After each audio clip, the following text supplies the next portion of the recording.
I cry every time I yawn. I don't know why. Filming podcasts drains me. Shane seems fine afterwards, and for me, it destroys me. I don't know why, but we just filmed 2 podcasts, and I also did a one-on-one with Shane. He's moving to Philly soon and wants to figure out how to instill his...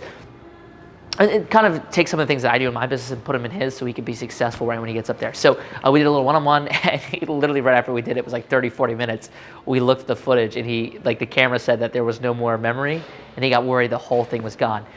But now I'm going to pick up my car, which is like a week late, and we're going to go see the ceramic coating I got on it, make sure it looks good, got some temporary fix for where all that water came in. An update, Vistaprint actually sent me a whole nother one of those like $800 sets for free just for that stain that I got on there, which was my fault. So Vistaprint rocks. We're gonna go meet up with my friend Jerry, magician, cool guy, amazing coin magician, and we're gonna just kind of talk to him about what's going on in his life, how things are going with his job. He's got a kid now, so we're gonna check in with him, kind of see where he's at.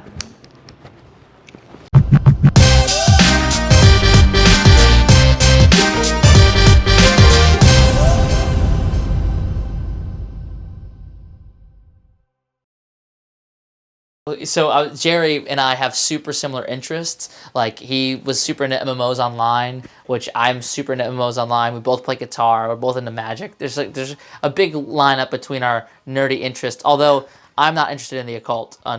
Unlike anyway. So tell me what you just told me about this guitar over here.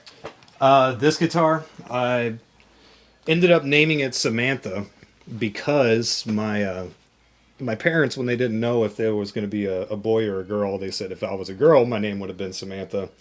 So that's what I named this guitar, not knowing that, 12 years down the road, I'd meet my wife, who was Samantha. So kind of spooky. Yeah, I love little story things like that, like coincidences, especially in relationships, that like you can make it be like, it was meant to be. Right. I know, it's super cool. I'm a nerd for that stuff, though. Memorize as much, less letters. So Jerry's a guy who's been coming to the shop just about how long you been going to the magic shop? Probably about 6-7 years now, I want to say. Right around the same time as me. Then he kind of started going, and so always an amazing coin guy. I know you do so much more than coins, but you know that people associate you as the coin guy. Yeah. Are you aware of that at least? Yeah. Okay. I'm good with that. He's the Shinlin with coins. So anyway.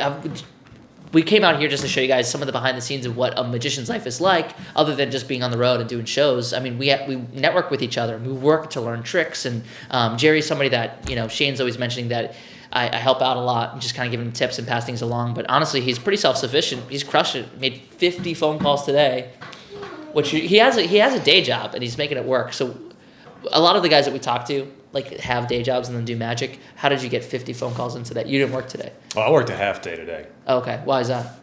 Well, I had to come home and watch this little one over here. It's like I was telling Jerry, it's like I can look in my future, man. It's like I could do whatever I want and go wherever I want and do whatever today.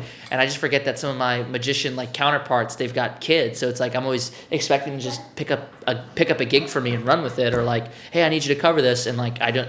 It makes sense why some people can't do it all the time. Yeah, just got a whole. And the little bit of time that you do get, that's when you have to hit it. You have to hit it hard.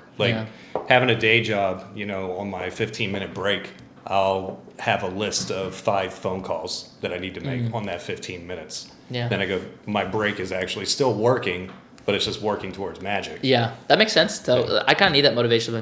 I just got into mushroom. You know what mushroom coffee is? Mm-mm. It's weird, man. It's like this plant that looks like the mane of a lion. It's actually called lion's mane. Grows on these rocks and trees, and they peel it off and put it in coffee, and it makes you laser focused. I took my first one today, so that's why I'm staring so intently. Shane got me into it. Shane gets me into a lot of weird stuff, like heresy and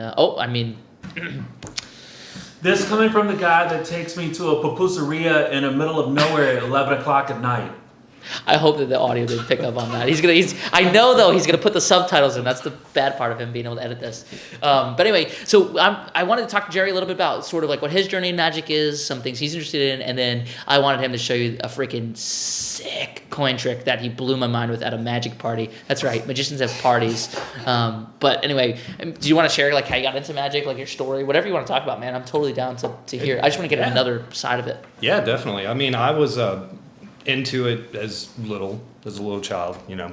Like I watched Copperfield and Lance Burton on TV. Yeah. But I always wanted to know how it was done so I could do it myself. But when my parents bought me my first like magic kit and I saw what the secret was to it, I didn't believe it because it was so simple. I was disappointed. Yeah. Like there has to be something more to this. So I didn't touch it all the way up until probably about 10 years ago. And I needed to kind of change the direction that my life was going. So I started focusing. What do you mean by that? I used to do a lot of rock and roll. Oh, yeah. I played in bands. I was the front man, lead guitar player, and just did the lifestyle, did the whole touring, everything. But that gets old. That'll make you grow old real fast. So I had to put that down and shifted my focus. I actually got into stand-up comedy. What? And then realized that I didn't know that. Yeah, I wasn't getting any laughs. It was a lot of TED Talks. Yeah, so I put a magic trick in there, and it was the simplest magic trick I'd ever done. Absolutely no sleight of hand whatsoever. And then they came up to me afterwards and said that was the best sleight of hand I'd ever seen. I was like, if you're a comedian or go to comedy clubs, you'll know that if you're the guy who does magic during your comedy set, they hate you. I've been that guy. I'm that guy right now. So I know that people hate me for it, but hey, if I get asked to do a comedy club. But yeah, man, that's like a frowned upon thing, and I literally tried to do stand up comedy, bailed, and did magic. Yeah. So then I just devoted it to magic, and that little like piece of the instructions that didn't tell me, like that subtle psychological impact and persuasion that you can have in magic. Yeah. That's what I started to understand when I was going to Divine Magic. Yeah. About like six years ago. Yeah. That's what those guys taught me, and Yeah. that was what really turned it into like wanting to do it full time. Yeah, man. Yeah. That makes sense. And then Divine Magic and Novelties, that's the magic shop that me and Jerry, we met at and where I meet most of the magicians. So kind of how I know when people came into my circle is when I asked them, like, when did you start going to the magic shop? That's how I can kind of base how long I've known somebody. So, and Jerry's connected to Joel De Silva. He's connected to, really Roy Idem, all the other magicians that like we talk to on a pretty regular basis. He's just as much in that circle as I am. These Richmond guys who are growing and flourishing, and it's so freaking cool to watch Jerry go from like being the guy flooring magicians in the coin shop to actually being able to put that out in the world and show real people, because he you know what it's like to perform. You were a rock star for a while, man. You tried stand-up comedy, so you know what that's like. So it's addictive feeling. But you want to talk about what you're doing now with it and like any challenges or successes, whatever you want to share. What are you doing? Hi, Ayla. Right now, my main focus is going for weddings, and I recently went to a bridal show, got a list of contacts from there. It was like 230 different names that I picked up from. That's a lot. Yeah, so that's what I've been doing is like part of the 50 phone calls that I make is trying to make a dent in that list, that all of it says like to do, so I could keep track of it on my own. Yeah. Just going through and trying to chop down one tree at a time, hopefully turn some shows out of it. But yeah. And what's your day job right now? Right now, my day job is I would call it data management. So that makes sense because of what I saw in the office. Yeah. He's got like the craziest, like I use these crazy CRMs that manage all my stuff. And Jerry just built his own. Yeah, building stuff in Excel to be able to give it to somebody and make it like as user friendly as I can. That's pretty much what my day job is. That's really It's awesome. just different metrics. I just took what I know how to do at my day job, put it into magic to try to make magic as productive and efficient. Does anybody at your job know that you do magic? Oh yeah, everybody. Okay, yeah, I figured. Zach comes up in this all the time. Zach's one of my mentors and now kind of like a business partner in a way, but Zach's an engineer and like nobody really at his job knows he does magic, and most of the time it's because he's sneaking out to do shows. He doesn't want people to know. They don't want him to get suspicious. He's like, not that he's not a good employee. He works hard to make up for it, but he's always trying to get out of there to do magic. So anyway, what you said about making that time really count is exactly what Zach struggles with. It's like he's like, I got this small window of time, but it's like I have to focus on thriving in my personal life or doing magic, and sometimes they war with each other. So I'm done. So talk about us leading out from that. Talk about like, what is the long term goal of this? Because you got the job. So ask him that. What is kind of a long-term like Yeah, I'll a 5-year ask plan. Yeah. So Jerry's been getting into the Magic game professionally, trying to do it full time, and I guess it's always good to have a vision and know where you're headed with this. Something I'm not always good at, so I like to ask other magicians and figure out what their long-term goals are. Do you feel comfortable sharing what yours are? Yeah, definitely. At the end of last year, I've been driven to really want to turn magic into my full-time job. So I figured one of the things that I needed to do was give myself some accountability. Yeah. But give myself that accountability and set goals that I need to achieve. And Yeah. so I sat down, wrote a 5-year plan, said by the end of 2020, I want to be making this much money, Right. doing these many shows. Yeah. And basically it just grows exponentially Right. over the next 4 years. Good. I also did a SWOT analysis, Yeah.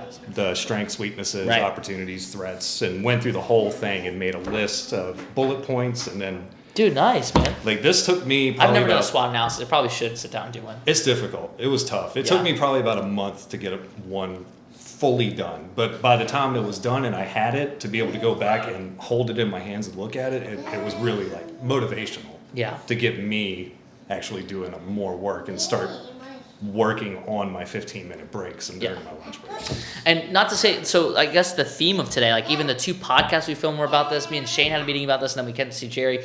Jerry and I, we didn't plan to meet on a day where I was focused on helping other magicians. But I think like something Shane really wanted me to show in this episode is the fact that when you learn, it's good to raise all tides. There's so many magicians I know. I have a memory. I'll even say the name, Mickey Moore. I called him once. I was like, hey, Mickey, I see you're getting a lot of gigs on Google. How do you get those? He goes, a magician never reveals his secrets. And he hung up the phone. I'll never forget that. So I was like, I need to, like, whatever I know, I have to share. And that's part of the reason we made a podcast. And, like, I hope the tips, because I always fear that, like, I give people tips and I'm like, they're, like, those don't really work. Like, it's just a standout thing. So, but, like, after listening to Jawal and Zach, and hopefully for you, like, some of the things work, we're hoping you would provide a little bit of credibility for people who, like, want to listen to the podcast and, like, say, like, it works. Oh, yeah, definitely. I mean, before I went to that bridal show, you and I were talking on the phone, and we were talking about how to basically get to the emotion. Yeah. And that's exactly what I built the whole pitch on. That's awesome, man. And as soon as I had the opportunity to actually talk to them, Right. that was when I could get them interested in what I had to sell, Right. or Yeah, what I yeah. had to offer. They didn't even know that I wanted to do magic. Right, that's awesome. What was the biggest? I've never been to a bridal show. I've been to shows like that, but was it hard to get people over to you, or was it kind of easy because you were different? Well, it was a little bit difficult because I wasn't doing any magic at all. Yeah, it's I just wanted to talk to them and get to know them. Yeah, that's important. So yeah, not having a deck of cards in my hand and trying to catch people's attention, that was Yeah, that was a it's almost challenge for me. unnatural as a magician. Sometimes I have to try to. Shane's making symbols at me that I'm gonna assume means that he wants Jerry to do a card trick, a coin trick. I knew he meant coin trick because he was holding up a coin. I just wanted to mess with him.